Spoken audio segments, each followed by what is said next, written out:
Good afternoon, everybody.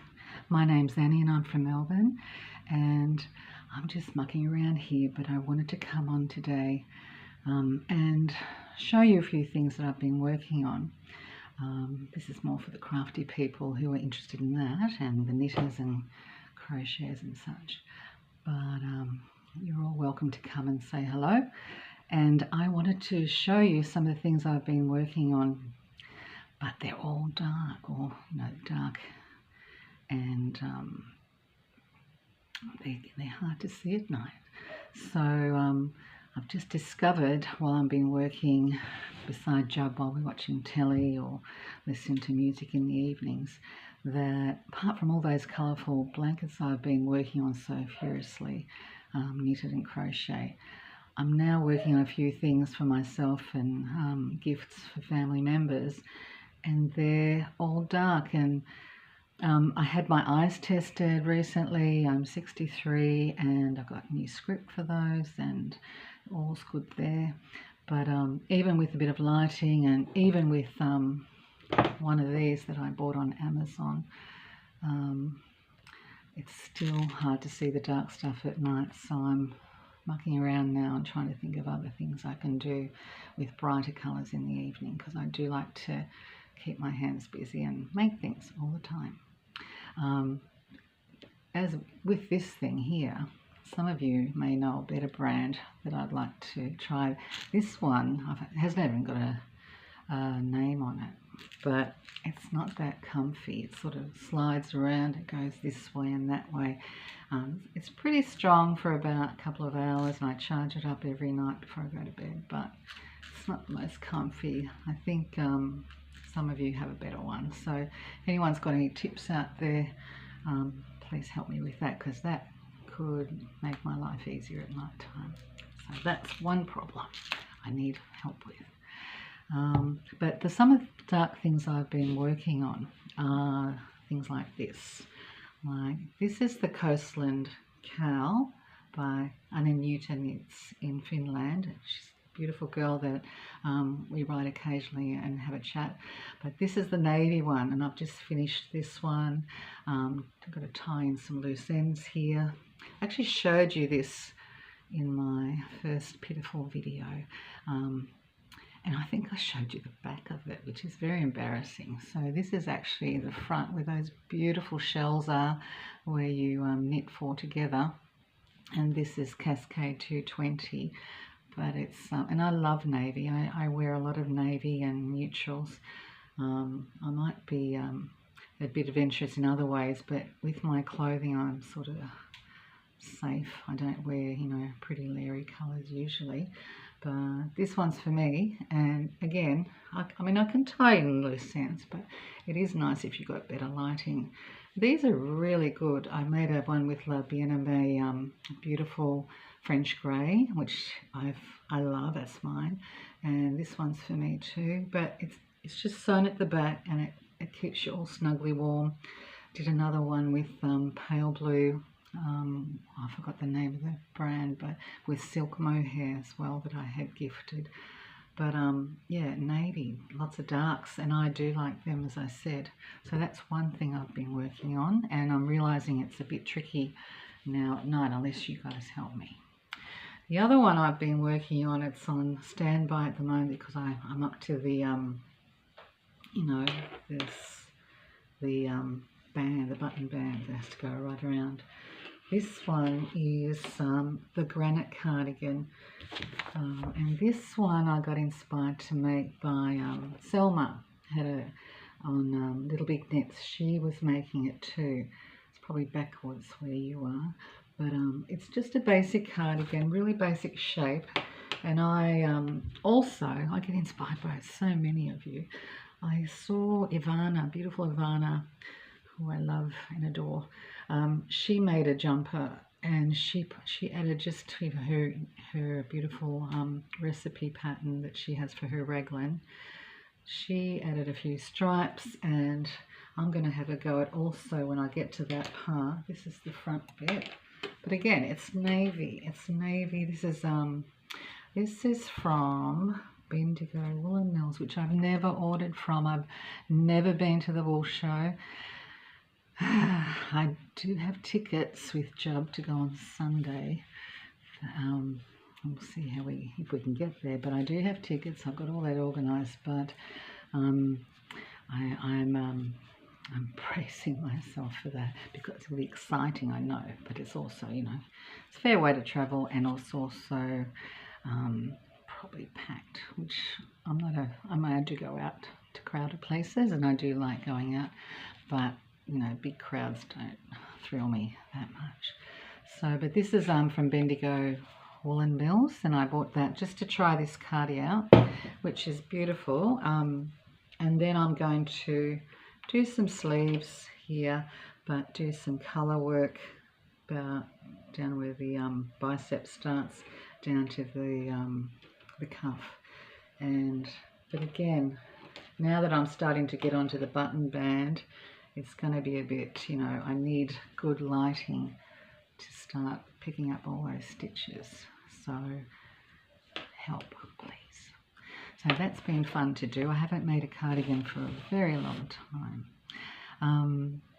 And then another one I've been really obsessed with is another one from Ananina from, oh, she's beautiful, from Finland, Ananina Knits. I just call her Annie because it's easier for me. And I'm called Annie, or Annie too. Jamie named me Annie. It's not really my name, Annie. I'm officially Annette, but most people call me Anya. The ones that I know quite well, they used to call me Anya over in Zimbabwe, and even some here call me Anya. But I'm an Annie now, not officially by Depol, but Annie. And Annie from Finland designed this beautiful Breaking Dawn shawl, and I've chosen to make it. This bit was good to do, and I've just been powering through it. I was gifted some beautiful yarn from Madeline Tosh and Malabrigo Yarns up the top there by the beautiful Vera. We did a swap, and then I also went down and I chose a bit of, I've also even snuck in a bit of Knitting for Olive, the sort of a mustardy colour. I'm just playing around with colour because I do love playing with colour. And then I got some beautiful Calor. It's a, oh, it's going to kill me if I remember the wrong name now, but it's a type of it's not tweed, it's Calor. You can help me, can't you, Julie? Calor. It's a beautiful, oh, I should have had the ball band with me. It's a really Irish, mossy, it's not tweed, it's, sorry, I'll get back to you. I'll put it down below if I remember. But, and now I'm getting into the darker colours, and the last one I've chosen to add, I also snuck a little bit of glitter in that I ordered, a bit of Stellina snuck in through the garter.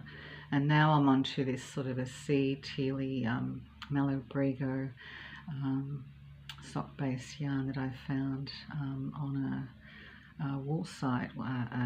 Someone was getting rid of their stash. So I'm just doing sort of an earthy, tealy, I don't know if you can see. But yeah, these dark colours down here, it is getting a bit hard at night now to see all that too. This one is a little, it's all 4-ply, but this one's a bit more thicker, and I reckon that'll block out. I've heard that will block out beautifully and become softer after blocking. But that's my Breaking Dawn shawl, and getting darker and darker. So it's almost there, but it's nice teal colours. So there's 3 whips that I've got just for me, and yeah, you know, I'm putting them aside now because oh, something just came on the phone there about storage. I'm just putting them aside now because they're just a bit too tricky. I did have my eyes checked a few months ago and they're okay. Yeah, I just need better lighting up, but I don't want to sit under, you know, big fluorescent light, which we don't have in the dining room, but I don't want to even have a great big strong light beside me. So if anyone's got any tips on highly recommend a good neck light. That might be useful, please. And the last dark one I'm working on now is, I started it last year. I'm doing I got into sashiko. Some of you might have heard of sashiko. And it's a Japanese embroidery technique where you have, it's used on indigo yarn, and then you have a sort of a thicker cotton that you can do your own designs, which I haven't at the moment. I've just bought some kits, but I'm very curious to see what it is like to do your own designs. And last summer, while we were on the deck under the umbrella and having a nice time, I had lots and lots of fun embroidering all these panels, which I'm going to start sewing together into a quilt. There's another one, and just beautiful designs. I mean, it'll be fascinating to see how they all come together. But again, I don't really want to sit in our other room and do sewing at night with this dark stuff. So this one's quite big. I'll show you if I can. I'll start up this end. All navy, all dark. So you've got all these different panels. Can you see? You go up. I'll go slow. Beautiful different sections. It's really therapeutic and I'm not very good, am I? And meditative. But my idea was to do all these panels. There's another one. This is a big one too. This is my botanical sort of theme going on here with wreaths and grapes, and then you've got these beautiful seed heads. You see that one? And just a big long panel down that side. So I reckon it'll be a really beautiful quilt. And I also I found a place in Melbourne that sells Japanese fabric. So to go with, this will be the backing of the quilt. I've got all these beautiful navy pattern fabrics that will, look at this one. Look at that. So I'm going to use that for the backing of the quilt. And this one's special because I didn't buy this. This was found in my grandmother's. It's even got a couple of moth holes in it. You can probably see that. This was found in my grandmother's sewing box. And that sort of inspired me, and it feels really crepey and soft.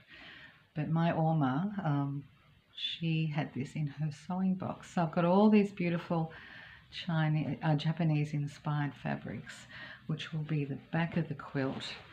And then I'm not going to hand stitch the quilt together, but I am going to sew it, and then I may do some hand stitching quilting in between the panels. But again, all navy, all dark, which I love, but you know, it's doing my eyes in at night time. So I just wanted to share that with you, and if you've got any ideas, that would be great. Also wanted to say thank you for humouring me while I play a little bit. I was thinking this morning that this little YouTube experiment, I'm not trying to be like any of you guys. There's no way in the world that will ever happen, and to be honest, I don't really want to. But what I do want to do, like I said in that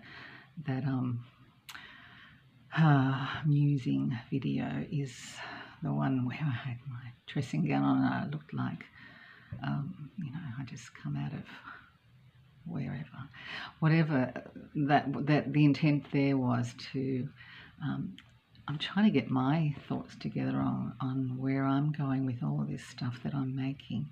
And I just wanted to say thank you to those people who have supported me and encouraged me. I want to learn new things. I like challenging myself, and I just thought that I just muck around and have a go, because I did that during COVID when we were learning all the tricks for teaching our kids online, and I actually mastered that, but it's a little bit different with all this stuff. And like I said before, I'm not a techie person, and I don't think I really want to be, but I do like showing things. I do like sharing and learning from you guys too. So if you've got any ideas about lighting, or do you have any thoughts on colour and why you gravitate towards certain colours over others? I mean, I'm not really into getting my colours done. I know what I like, and I guess over the years, 63 years, you sort of figure out what suits you and what doesn't. And even if it doesn't suit me, if I like it, I'll wear it. I'm not that precious. But it is, I just thought it was interesting last night. That's why I wanted to come on here. I just thought it was really interesting to realise that even though I love colour, I love all this amazing world of yarn that I'm sort of learning more and more about through some of the makers in Melbourne and overseas, and exploring. It really is interesting, even though I love doing all that and playing with it, that for me personally, I probably wouldn't, go out looking like Joseph with his kaleidoscope Technicolor coat. You know what I mean? I would probably be a bit more muted and neutral when I'm out and about in the community. So and even at home. But I thought I just made my husband a red jumper, and I used Little Woolie makes Bloodmoon, which he chose because he's an Essendon supporter, which I'll show you down the track, and he loves it. He's wearing it. I stuck a picture up on Instagram on my sort of maker channel I started, or other post area was bread butter bread. See, I can't even remember what I'm doing.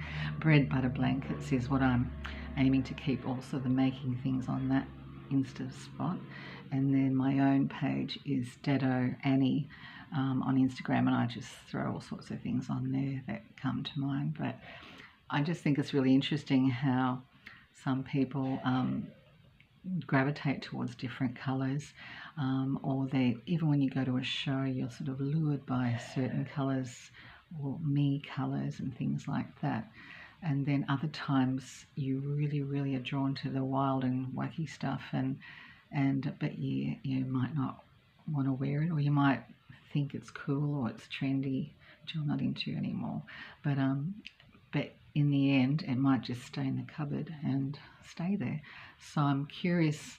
I actually found a photo album the other day, which I'll share with you later on down the track, and it's all Polaroid photos, and I actually took it years ago. I was probably in 17, 18 years old, and I found it, and it's got like about 20 different pieces that I knitted, some for a wool shop. I did knit for a wool shop for a while, just to earn some money when I was still a student, before I became a chef, and later at 25 I went off to uni to become a secondary school teacher as a mature age. But it's really fascinating looking at even those styles and garments that I made then, and they were all garments, and I don't even know where they are now, and I remember wearing some of them and I loved them, and some I wouldn't have a clue where they are now. But yeah, I'd be curious to know what sort of things you have from your past that were made by you, or that you made and treasure, and how often do you wear them? I see all these beautiful patterns coming out, like you get bombarded, don't you, on YouTube and Insta with gorgeous patterns and designers coming out with amazing garments and knit and crochet items. But I just wonder, if you do make them for yourself, how often do you wear them, and isn't it interesting which ones you sort of gravitate the most to wear, and which ones sort of they're special, or they might only come out once a year. So yeah, just thoughts anyway. But I wanted to show you I'm consumed by dark things at the moment, and I'd like your thoughts on that. And do you have that problem too? All right, take care. Thanks for listening and thanks for your support. You know, this is just mucking around, but having fun. It's fun. All right, take care. Have a good long weekend for those people in Australia. The King's birthday we're celebrating, and yeah, you're all amazing, and I think you're great, and I'd like to learn from you too. All right, take care. Bye.